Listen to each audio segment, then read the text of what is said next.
نحمده ونصلي على رسوله الكريم أما بعد فأعوذ بالله من الشيطان الرجيم بسم الله الرحمن الرحيم رب اشرح لي صدري ويسر لي أمري واحلل عقدة من لساني يفقهوا قولي۔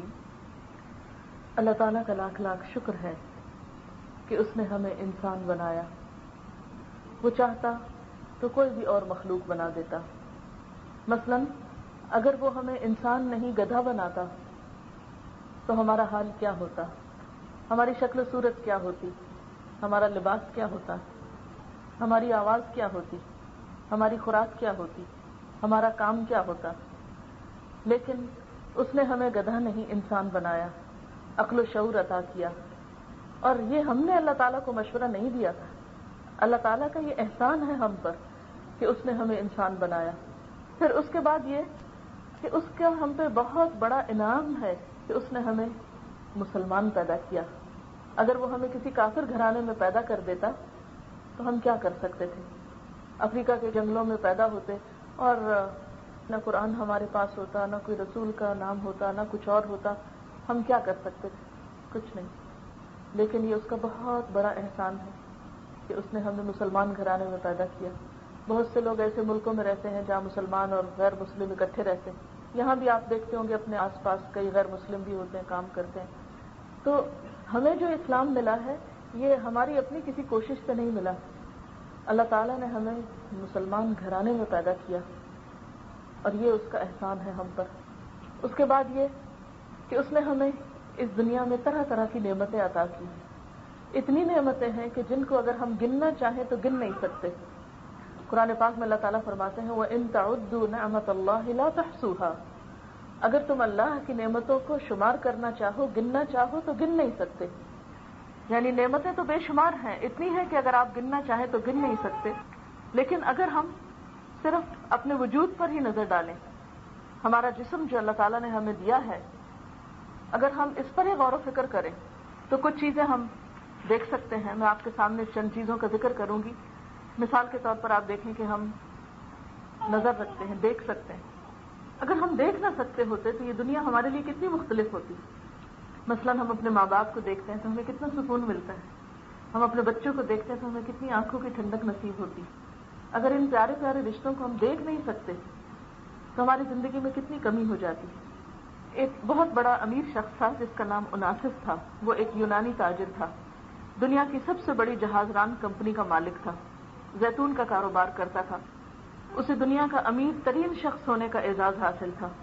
اس نے امریکہ کی خاتون اول جیکولین کینیڈی سے شادی کی، اور اس کے بعد یہ کہ جیسے ہر انسان کو دنیا سے جانا ہوتا ہے، زوال کا شکار ہوتا ہے اور مر جاتا ہے، دنیا میں چاہے کچھ بھی انسان کو ملے، بہرحال سب کچھ یہیں رہ جانا ہے اور انسان کو خالی ہاتھ جانا ہے۔ اس کے ساتھ بھی یہی ہوا۔ جب وہ فوت ہو گیا تو اس کی زندگی پر ایک فلم بنائی گئی، اور اس میں یہ انکشاف کیا گیا کہ جو اوناسس تھا اس کو ایک عجیب و غریب بیماری تھی، اور وہ بیماری کیا تھی کہ اس کی یہ جو آنکھیں ہیں، ان کے پپوٹے جو ہیں یہ خود سے نہیں اٹھا سکتا تھا۔ یعنی ہم دن میں کتنی دفعہ آنکھیں جھپکتے ہیں، نیچے اوپر کرتے رہتے ہیں، ذرا سی روشنی پڑے تو ہم آنکھیں بند کر لیتے ہیں، کوئی چیز ہمیں پسند نہ ہے ہم آنکھیں بند کر لیتے ہیں، اور ویسے بھی تھک جاتی ہیں ہماری آنکھیں تو بار بار جھپکتے رہتے ہیں ہم۔ وہ جھپک نہیں سکتا تھا اپنی مرضی کے ساتھ، تو ڈاکٹرز کیا کرتے تھے، صبح سویرے اس کی آنکھوں کے اوپر سولوشن ٹیپ لگا دیتے تھے جس سے اس کی آنکھیں اس طرح کھلی رہتی تھی تو وہ دیکھتا رہتا تھا، اور جب رات ہوتی تھی تو وہ ٹیپ ہٹا دیتے تھے، وہ پپوٹے خود بخود گر جاتے تھے جس سے وہ سو جاتا تھا۔ اس سے پوچھا گیا کہ تمہاری سب سے بڑی خواہش کیا ہے؟ یعنی تم اتنے امیر آدمی ہو، اتنی بڑی عورت سے شادی کی، سب کچھ تمہیں ملا، تمہاری زندگی کی خواہش کیا ہے؟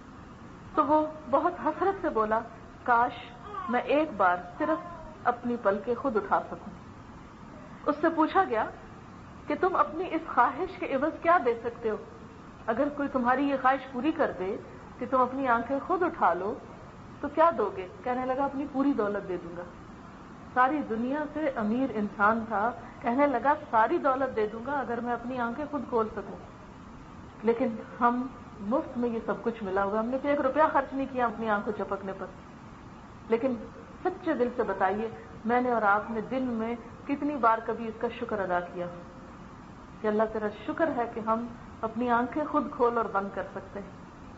پھر اسی طرح آپ دیکھیں کہ نہ صرف یہ کہ آنکھیں، بلکہ اس کے علاوہ ہمارے کان، ہمارا دل، یہ ساری بے پناہ نعمتیں ہیں جو اللہ پاک نے ہمیں عطا کی ہیں. مثلا ہمارا دل جو ہے یہ آٹومیٹک مشین کی طرح ہے. بتائیے دنیا میں کوئی ہے آٹومیٹک مشین ایسی کہ جو کبھی خراب نہ ہوئی ہو؟ آپ واشنگ مشین لاتے ہیں کہ فلی آٹومیٹک ہے، کپڑے ڈالیں اور وہ پھر بند کر دیں، لیکن کچھ عرصے کے بعد وہ بھی کباڑا ہو جاتی، ختم ہو جاتی ہے، آپ اس کو پھینک دیتے ہیں. لیکن یہ دل ماں کے پیٹ میں بچہ ہوتا ہے تو دھڑکنا شروع کرتا ہے، کام کرنا شروع کرتا ہے، اور پھر وہ کرتا چلا جاتا ہے.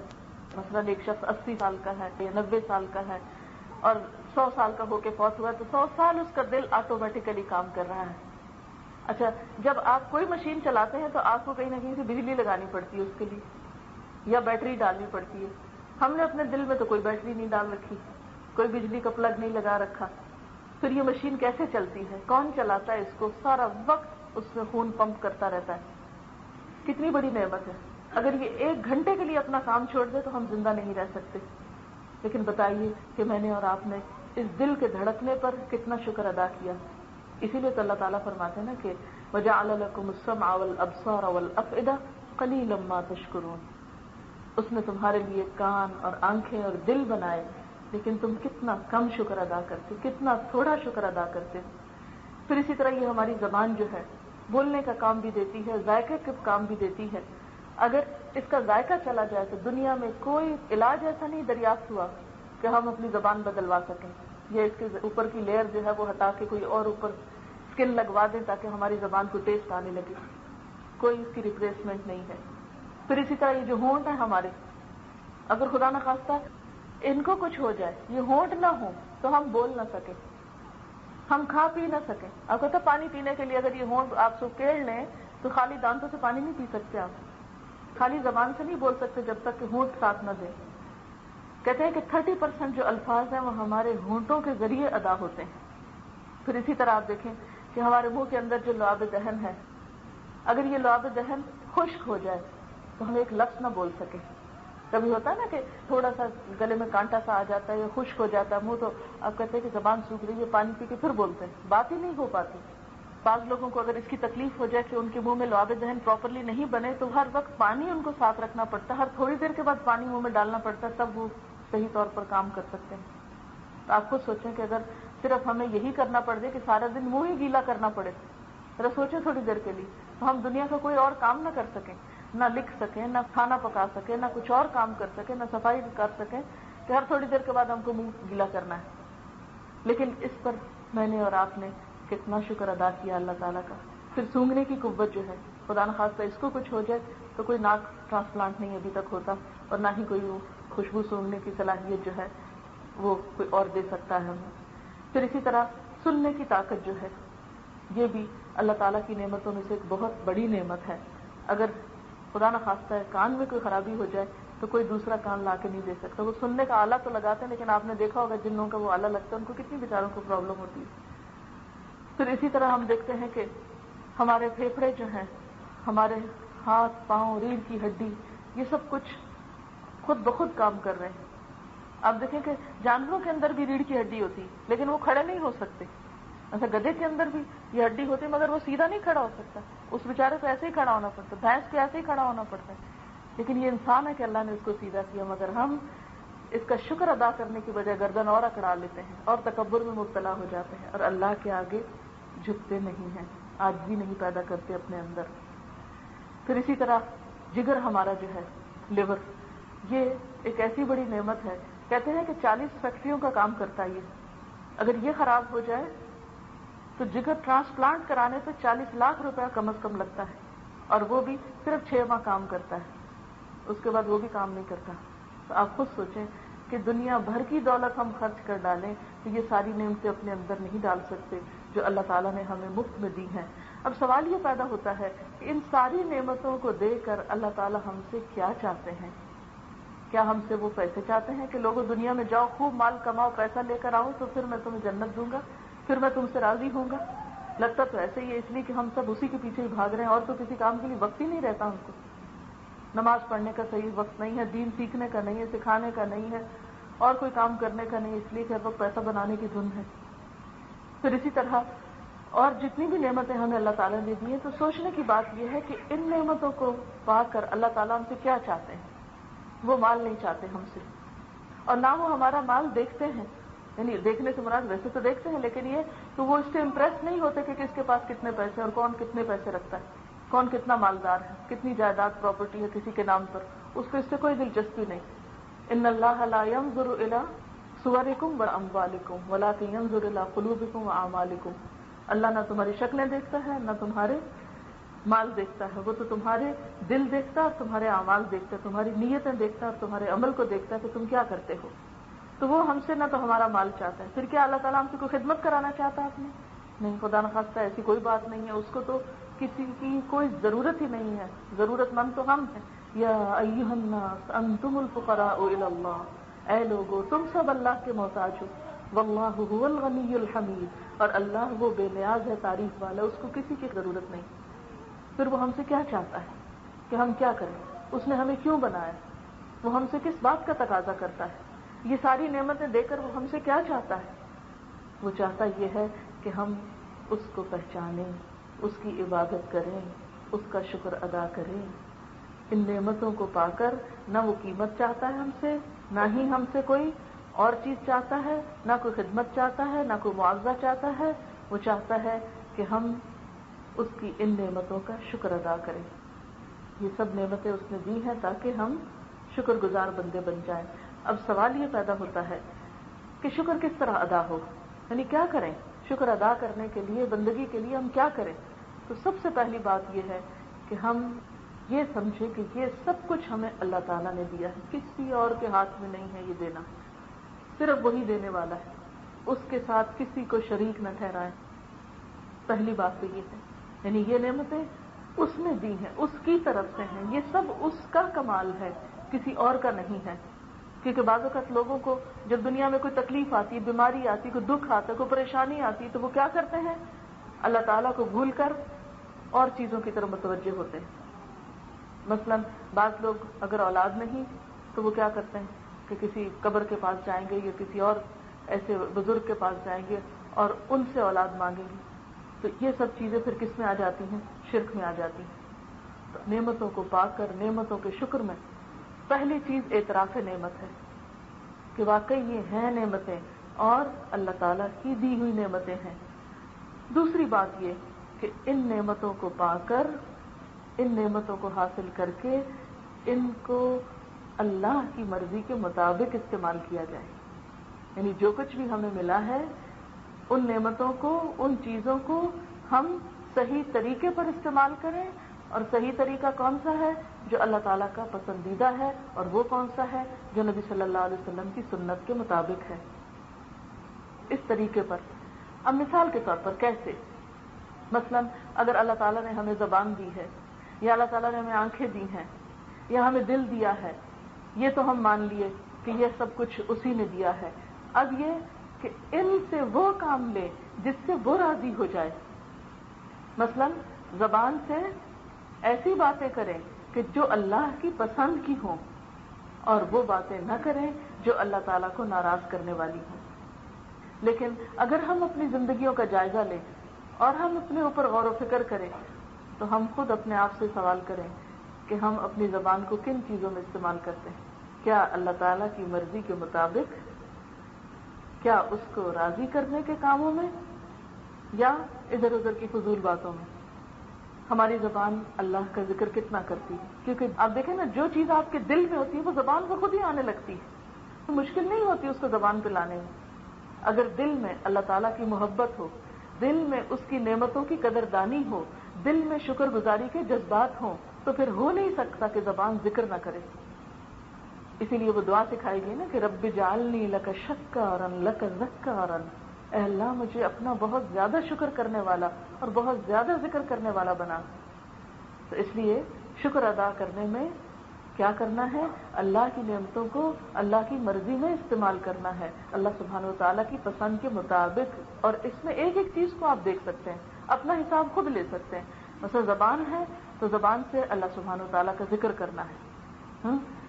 یعنی آپ صلی اللہ علیہ وسلم کا طریقہ کیا تھا؟ کان یذکر اللہ فی کل احیانہ، ہر وقت اللہ کا ذکر کرتے تھے، صبح شام، اٹھتے بیٹھتے لیٹتے جاگتے، کھانا کھانے سے پہلے، کھانے کے بعد، واش روم جانے سے پہلے، وہاں سے نکلنے کے بعد، چھینک آنے پر، اچھی خبر سننے پر، بری خبر سننے پر، کسی کے فوت ہونے پر. یعنی آپ دیکھیے کہ اگر آپ مسنون اذکار کی کوئی کتاب پڑھیں تو آپ حیران ہو جائیں گے کہ سارے دن میں آپ صلی اللہ علیہ وسلم نے ہر موقع پر ذکر کیا. دن میں 70-100 بار تو استغفار ہی کیا کرتے تھے. حالانکہ قرآن پاک میں آتا ہے کہ آپ کے اگلے پچھلے سب گناہ معاف تھے، آپ گناہوں سے یعنی معصوم تھے، لیکن اس کے باوجود آپ کیا فرماتے تھے کہ افلا اکون عبدا شکورا، میں اللہ تعالیٰ کا شکر گزار بندہ نہ بنوں. ذکر کرنا جو ہے وہ دراصل کیا ہے؟ شکر ادا کرنا ہے اللہ تعالیٰ کا، جو زبان کے ساتھ ہوتا ہے. پھر اسی طرح ان نعمتوں کے شکر کا ایک اور اہم ترین حصہ یہ ہے کہ ان نعمتوں کو اللہ کی نافرمانی کے کاموں میں استعمال نہ کیا جائے. مثلا زبان ہے تو زبان سے مثلا جھوٹ نہ بولا جائے. آپ کو معلوم ہے کہ جب کوئی شخص جھوٹ بولتا ہے تو فرشتے اس کے منہ کی بو سے کئی میل دور چلے جاتے ہیں. یعنی اتنا مکروہ کام ہے جھوٹ بولنا. جھوٹ اور ایمان ایک دل میں جمع نہیں ہوتا. جھوٹ ایمان کا دشمن ہے. پھر اسی طرح غیبت کرنا، دوسروں کی پیٹھ پیچھے بیٹھ کے اس کی عزت خراب کرنا، اس کی برائیاں کرنا. نبی صلی اللہ علیہ وسلم جب معراج پہ تشریف لے گئے تھے تو آپ نے دیکھا کہ کچھ لوگوں کے ناخن تانبے کے ہیں اور وہ ان ناخنوں سے اپنے منہ اور سینے کو نوچ رہے ہیں، اپنا گوشت نوچ رہے ہیں. تو آپ نے پوچھا کہ یہ کون لوگ ہیں جو اپنے آپ کو نوچ رہے ہیں؟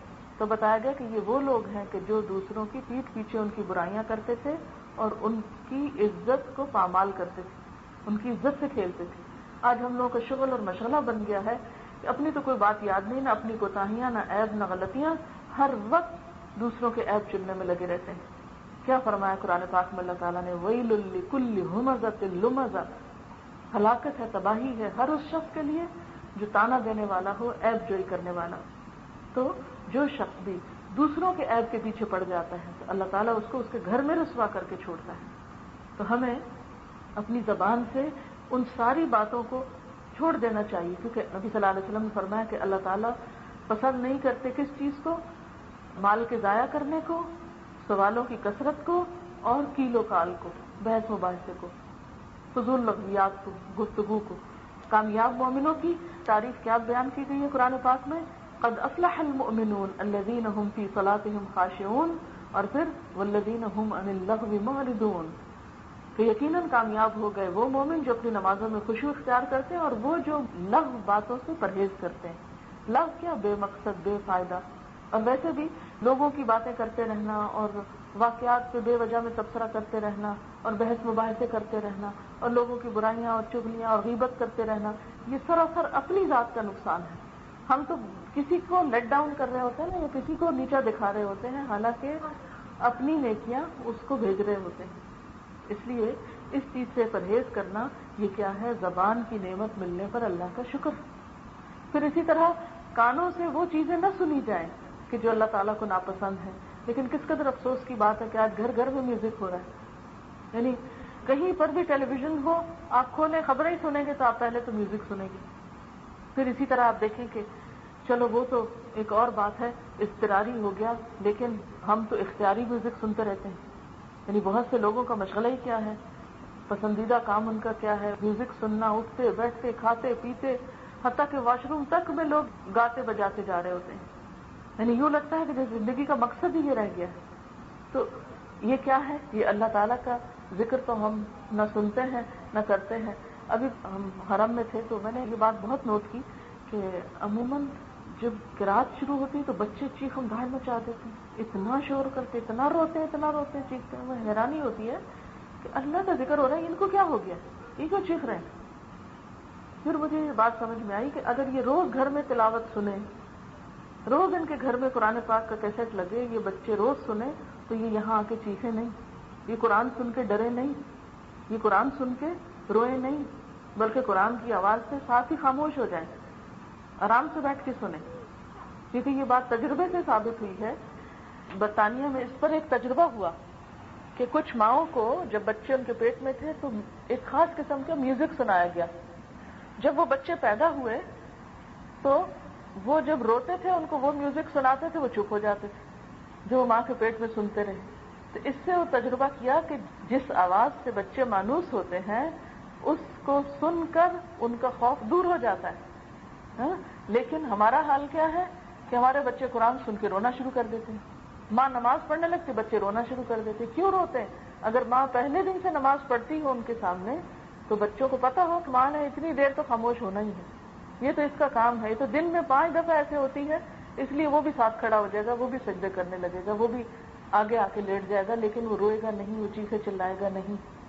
تو یہ ہم ماؤں کی ایک بہت بڑی ذمہ داری ہے کہ ہم اپنے بچوں کی اچھی تربیت کریں، اور اسی وقت ہو سکتی ہے جب ہم اپنی اچھی تربیت کریں اور اپنے آپ کو حرام سے بچائیں. اگر ماں خود کو حرام سے نہیں بچا سکتی تو بچے کو کیسے منع کر سکتی کہ تم یہ کام نہیں کرو؟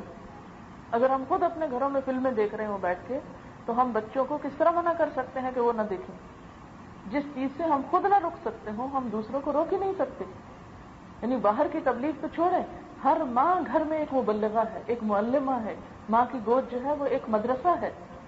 تو جس ماں کے اپنے اندر تقویٰ نہ ہو، خدا کا خوف نہ ہو، اس کے بچوں میں تقویٰ جا ہی نہیں سکتا. پھر آپ دیکھیں جتنے بڑے بڑے علماء پیدا ہوئے ہیں، جتنے بڑے بڑے نیک لوگ پیدا ہوئے ہیں، اگر ان کی زندگیوں پر غور کیا جائے تو آپ دیکھیں گے کہ وہ لوگ تھے کہ جن کی مائیں بہت نیک تھیں. امام بخاری رحمۃ اللہ علیہ کے بارے میں آپ نے پڑھا ہوگا کہ وہ بہت چھوٹے تھے کہ انہیں بخار شاید آیا یا کوئی بیماری آئی تو ان کی نگاہ چلی گئی. تو ان کی ماں اتنا رو رو کر دعا کرتی تھی اپنے بچے کے لیے کہ اللہ تعالیٰ نے ان کی آنکھوں کی نظر لوٹا دی. اور پھر اتنی تیز نظر تھی امام بخاری کی کہ چاندنی راتوں میں بیٹھ کر انہوں نے تاریخ کبیر لکھی تھی. یعنی وہ چاندنی راتوں میں بیٹھ کے پھر لکھ لیا کرتے تھے.